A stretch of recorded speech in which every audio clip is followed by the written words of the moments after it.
नमस्कार दोस्तों। मैं कहानियां सुनाता हूं कि 671वीं कड़ी में ऋतवाणी और आप का चैप्टर स्पष्टीकरण अब शुरू कर रहे हैं। भाग 3 स्पष्टीकरण। बड़े आश्चर्य की बात है कि कुछ लोग अपने को साधना के लिए बहुत दुर्बल समझते हैं, जबकि वास्तव में ऐसी बात नहीं है। एक साधारण मनुष्य में भी वही शक्ति और आत्मबल होता है जो किसी संत में होता है। अंतर केवल इतना ही है कि संत ने अपनी आत्मा को ढकने वाले आवरण फाड़ डाले हैं, जबकि अन्य व्यक्ति रेशम के कीड़े की तरह अपने बनाए कोश के भीतर है। यदि कोई इन पर्दों को उतार फेंकने का दृढ़ निश्चय कर ले तो दुनिया की कोई भी ताकत उसे रोक नहीं सकती। मनुष्य की आध्यात्मिक उन्नति के लिए मात्र लौह संकल्प आयरन विल की आवश्यकता है। जब यह आ जाता है तो लक्ष्य सामने ही दृष्टिगोचर होने लगता है। यदि आप में ये दो चीजें आ गईं तो फिर असफलता का प्रश्न ही नहीं उठता। कौन सी दो चीजें? दृढ़ निश्चय और लौह संकल्प, डिटर्मिनेशन एंड आयरन विल। तो असफलता का प्रश्न ही नहीं उठता। एक बार दृढ़तापूर्वक किया हुआ अडिग निश्चय ही परम तत्व की निश्चित प्राप्ति के लिए पर्याप्त है। आधा मैदान तो तभी जीत लेते हैं जब मनुष्य इस क्षेत्र में दृढ़ निश्चय के साथ प्रवेश करता है। इसके बाद उसके रास्ते में कोई अड़चन सामने खड़ी नहीं रह सकती। इसलिए भाई, कृपया इस गलत विचार पर सोचना बंद कीजिए कि आप लक्ष्य तक नहीं पहुंच सकते। बिल्कुल चट्टान की तरह अचल रहिए, फिर सफलता अपने आप आपके कदमों में आ जाएगी।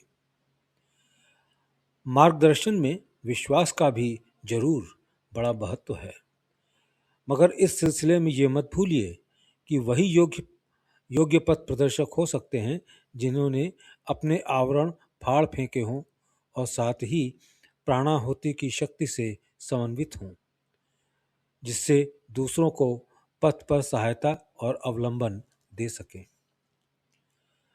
जहां तक मैं कर सका, मैंने आपकी भीतरी हालत का लेखा जोखा लिया और वहां मुझे सुधार के स्वस्थ लक्षण नजर आए।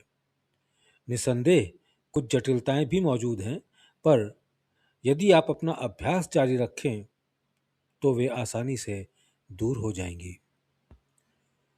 यदि आपको अपने में कमजोरी नजर आए तो उसे मेरी ही समझिए और निडर होकर अभ्यास जारी रखिए। इस तरह जिम्मेदारी मेरे कंधों पर आ जाएगी और आप उसके असर से मुक्त हो जाएंगे। ये करना बहुत आसान है। आप प्रयोग कीजिए और इसके परिणाम देखिए। अक्सर इसके लिए काम में लाए जाने वाले उपाय समस्या को बिगाड़कर अधिक जटिल बना देते हैं। ईश्वर साक्षात्कार बहुत सीधी सादी चीज है और बड़े सीधे साधे उपायों से प्राप्त हो सकती है। इसमें एक चीज विशेष महत्वपूर्ण होती है, वो ये है कि अभ्यासी में लक्ष्य प्राप्ति के लिए तड़प और बेचैनी बराबर बनी रहनी चाहिए।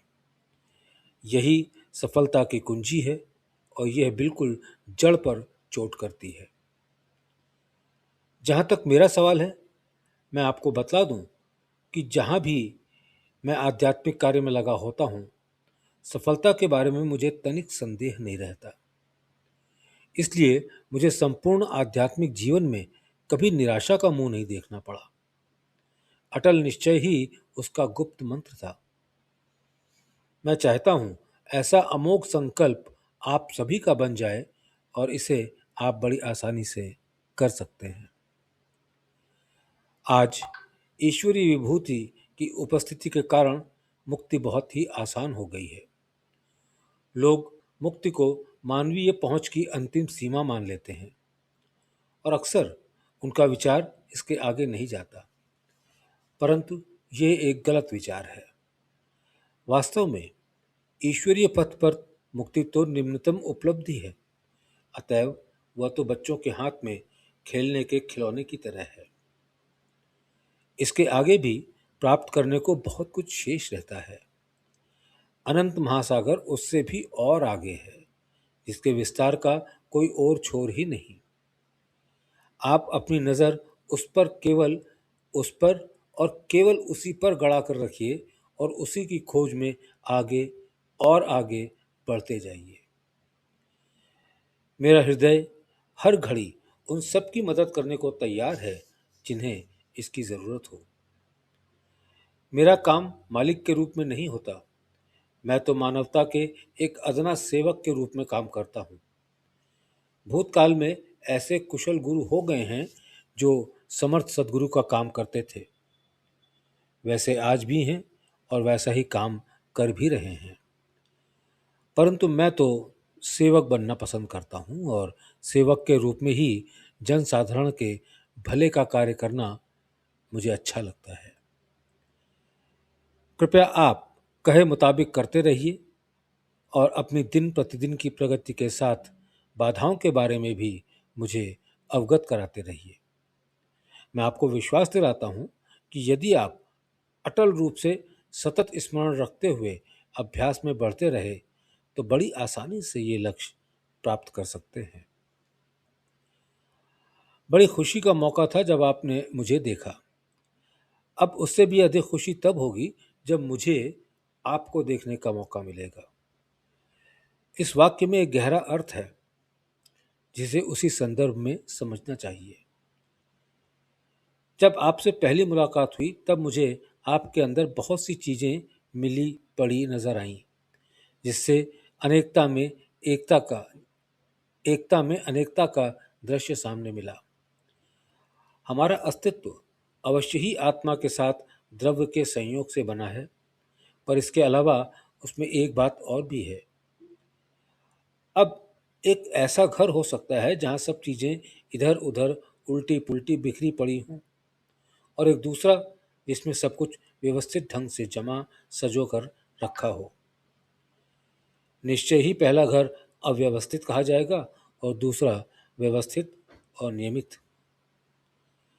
यही हाल इस मनुष्य शरीर यानी हमारे रहने के घर का है। इसमें अनेक चीजें रखी पड़ी हैं। वे सब शरीर तंत्र में स्थित अनेक कार्य अनेक कार्य निर्वाहकों के कार्यकलापों के फलों के रूप में विद्यमान रहती हैं।